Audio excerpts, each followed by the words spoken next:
Kita awali berita pertama, pemirsa. Pejabat Gubernur Sumatera Selatan Agus Fatoni melantik Sandi Fahlevi sebagai pejabat Bupati Musi Banyuasin, menggantikan Apriyadi pejabat Bupati Banyuasin sebelumnya. Agus Fatoni berharap PJ Bupati Muba yang baru untuk melanjutkan program kerja yang telah dibangun.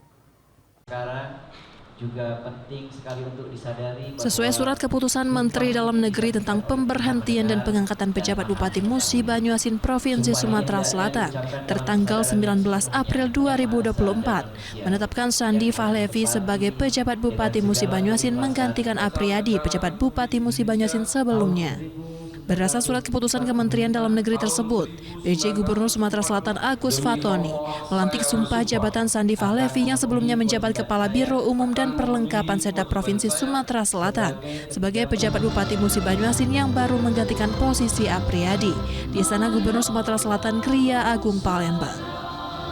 PJ Gubernur Sumatera Selatan Agus Fatoni menyampaikan agar pejabat Bupati Musi Banyuasin yang baru dapat bekerja melanjutkan program kerja yang telah dicanangkan pejabat Bupati Banyuasin sebelumnya, baik dalam sektor pembangunan, penanganan inflasi, pencegahan stunting, dan penanganan kemiskinan ekstrim.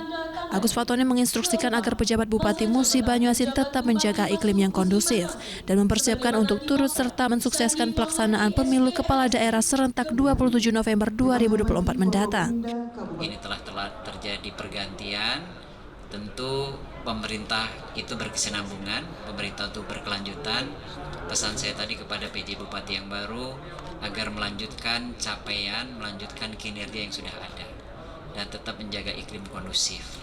Jadi salah satu tugas PJ Kepala Daerah itu antara lain adalah mempersiapkan pilkada dan pemilu yang kemarin itu.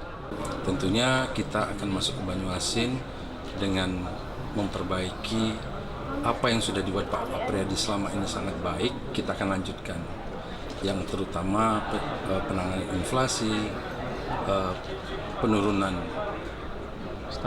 stunting. Selain pelantikan dan sumpah jabatan pejabat Bupati Musi Banyuasin, dilakukan juga pelantikan sumpah jabatan pejabat Ketua Tim PKK baru. Dari Palembang, Muhammad Riza Fahlevi, iNews melaporkan. Atas nama Presiden Republik Indonesia.